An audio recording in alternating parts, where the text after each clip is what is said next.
Pessoal, eu sou o professor Robson Farias e nós vamos resolver agora a questão de número 20, né, da prova V1 do vestibular da FUVEST, tá certo? Enfim, lembrar que a FUVEST, né, é a fundação que realiza o vestibular da Universidade de São Paulo, da USP, tá certo? Nós estamos falando aqui no caso da prova, né, do primeiro dia, né? Lembrar que o vestibular da FUVEST é dividido em duas fases, né? No primeiro dia, na primeira fase, enfim, uma prova de questões com questões de múltipla escolha, e na segunda fase, então, o segundo dia, enfim, uma prova com questões de natureza dissertativa, tá certo? Nós estamos falando aqui no caso da prova da primeira fase, né, do primeiro dia, e essa prova foi aplicada agora, dia domingo, né? Dia 17 de novembro de 2024, né? 17 de novembro de 2024, tá certo? Mas enfim, no caso é o vestibular FUVEST 2025, né? Porque se destina a selecionar alunos que ingressarão na USP em 2025, tá certo? Então, a própria FUVEST chama de vestibular 2025, né? Então, vestibular 2025 da FUVEST. Lembrar que são 4 provas, né? V1, V2, V3 e V4. Mas enfim, ou são, né? Na verdade é a mesma prova, mas enfim, cada uma dessas provas, né? V1, V2, V3 e V4, as questões estão colocadas em sequências diferentes, tá certo? No caso, essa questão de número 20, ela é de número 20 na prova V1, tá? Nós estaremos, no caso aqui, utilizando sempre a prova V1, tá certo? Se você fez a V2, V3 ou a V4, é só verificar qual é a numeração da questão na sua prova, tá bom? Vamos lá então. A questão nos diz o seguinte: a figura a seguir apresenta a evolução dos modelos atômicos, desde o primeiro, proposto por Dalton em 1803, até o de Bohr, proposto em 1913. Né? A diferença aí de 110 anos, né? Portanto, quando ele diz o primeiro, quer dizer, ele está excluindo, é claro, né? Aquela questão das concepções atomísticas dos gregos antigos, né? Etc., que na verdade comportavam também algum tipo de modelo, sim, né? Não era, digamos, uma concepção meramente filosófica. Mas, em todo caso, né, os modelos atômicos de Dalton, em 1803, até Bohr, em 1913. Né? E aí vem na sequência, né? Dalton, 1803, Thomson, né?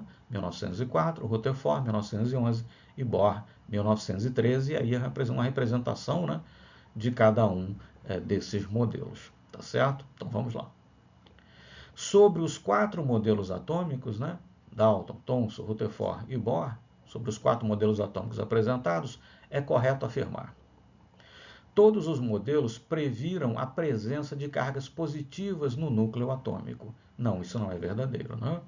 O modelo atômico de Dalton, por exemplo, concebia os átomos como sendo esferas rígidas, né? E não falava em cargas positivas ou negativas. Né? O modelo de Thomson, por sua vez, né, enfim, concebia o núcleo, né? O modelo era o seguinte, né?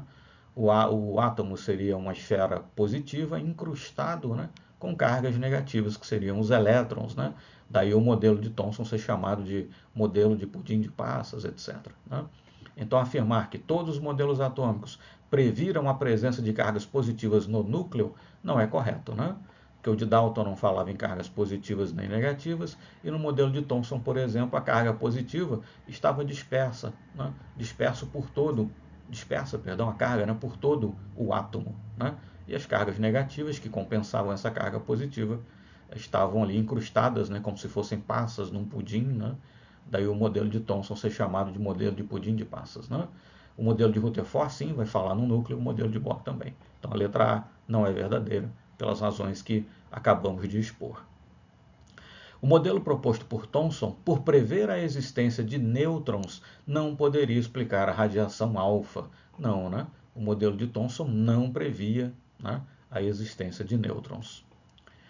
Diferentemente do alternativa C agora, né? Diferentemente do modelo de Dalton, o modelo de Rutherford não explica a estrutura de cátions e ânions. Então ele está dizendo que o modelo de Dalton explica, né, a estrutura de cátions e ânions, porque ele afirma que diferentemente do modelo de Dalton, o modelo de Rutherford não explica a estrutura de cátions e ânions, não.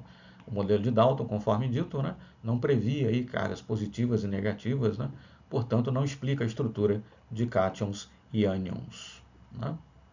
O modelo de Dalton não explica. Né? Então a letra C também não está correta. Letra D, de delta, apenas o modelo de Bohr, com o advento de balanças de precisão, considerou a diferença de massa entre os elementos. Isso não é verdade, né? Na verdade, desde Dalton, aliás, uma proposição extremamente valiosa, né? Original do modelo atômico de Dalton, era justamente propor que cada elemento tinha uma massa ou um peso, se assim quisermos, diferentes. Dalton, inclusive, elaborou aí uma primeira tabela de pesos atômicos, né? Então, afirmar que apenas o modelo de Bohr, com o advento de balanças de precisão, considerou a diferença de massa entre os elementos, não é verdadeiro. Na verdade, desde Dalton, essa diferença já é considerada. Então, até por exclusão, né, só sobra a letra E como correta. Mas, em todo caso, verifiquemos se a afirmação feita realmente procede, né? Então, letra E. Elementos radioativos não poderiam ser explicados pelo modelo proposto por Dalton. É verdade, né? Dalton, enfim, concebia, né, cada átomo como tendo um peso diferente. Átomos de elementos diferentes tinham pesos diferentes, mas esses átomos seriam esferas rígidas. O modelo de Dalton nada dizia acerca, né, da composição íntima ou da estrutura íntima desses átomos, de forma tal que elementos radioativos, né, não poderiam ser explicados pelo modelo proposto por Dalton, né? Falar em decaimento radioativo, né?